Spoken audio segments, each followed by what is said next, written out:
The past day, Paris attorneys Zimeray and Finelle have filed a lawsuit on behalf of Sylvia Bongo, the Franco-Gabonese wife of President Ali Bongo Ndinga, and her son Jalil is also part of that lawsuit. They've alleged arbitrary detention. Well, I now have the unique opportunity of being joined by an associate of the firm representing Mrs. Bongo, Catalina de la Sota. Catalina, thanks so much for joining us. What can you tell us about the latest situation of Sylvia Bongo? Thanks very much. Good evening. What we can tell is that we filed a complaint today. Sylvia Bongo Valentin, as well as her son Jalil, have been deprived of liberty since this Wednesday.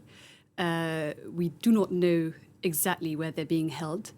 That's for Sylvia Bongo Valentin and her son Jalil.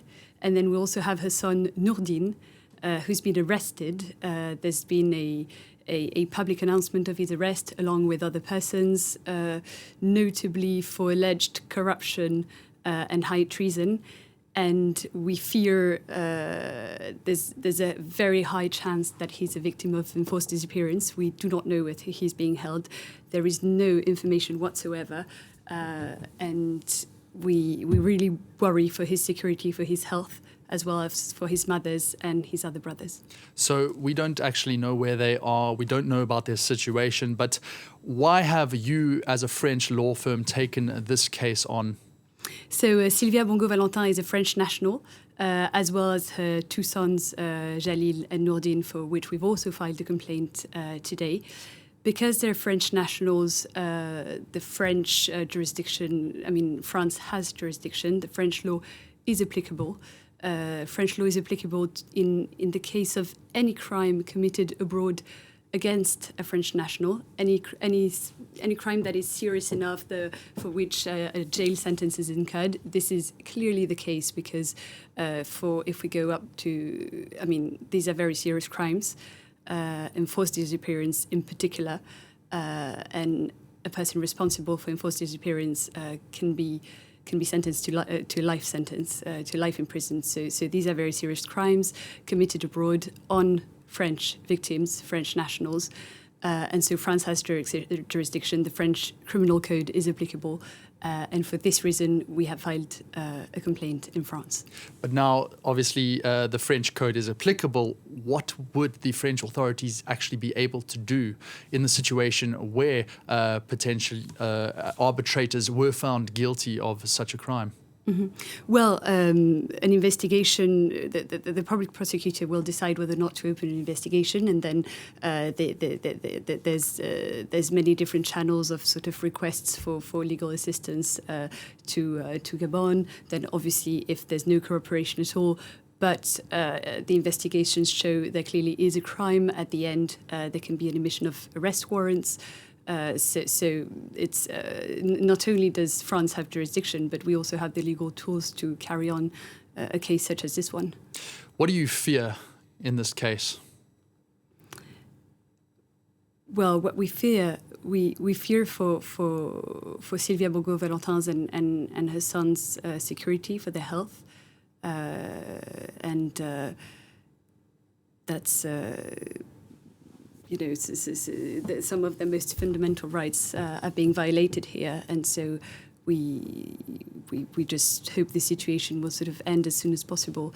And what we fear is for their life and security, really. And in terms of the strength of a case, taking it to Gabonese authorities, have you encountered a situation like this before, where your law firm has been involved, and what was the outcome then? Can you learn from it for this particular case? We have worked on many similar cases before, particularly cases of arbitrary detention, less so for enforced disappearance, but it's very similar fundamental rights are violated in these cases, and the cases can surely, sadly, have some high similarities. And so we've dealt with cases such as this one before, and it's not a question of the case being strong or weak. It is clear in this case that we're facing a sort of blatant, overtly sort of very plain violation of the right to freedom, the right to life, the right to security. So there really is no issue for this on our end. And just to go back to the very first point, you are filing this on behalf of Sylvia Bongo, but I guess I don't know if you can attest to the fact that there has been direct communication with you and the Bongos, or are you just doing this pro bono, basically of your own accord? Oh, well, let me clarify this outright. We would never be doing this as lawyers, just sort of suddenly filing a complaint for someone without being fully sort of engaged or commissioned. I mean, that's just, whether it's pro bono or not, you simply do not file a complaint on behalf of someone without having been designated. That is clear. So we have a clear mandate on this. Then, because of the security situation and for fear of the, I mean, I won't give you details on the communication with them, but no, we have a clear mandate. There's no issue on that. Okay, great. And then the days ahead, what do you envisage for your firm and for the Bongos? Mm-hmm. Well, the days ahead, we hope to gather further information, further evidence. We'll obviously communicate any further evidence we can have with the public prosecution.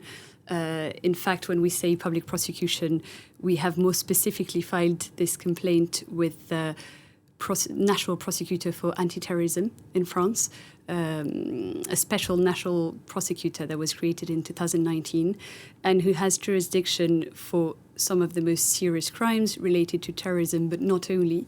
And within the jurisdiction of that prosecutor, you also have the crimes of enforced disappearances. So it's in the hands of that special prosecutor in Paris.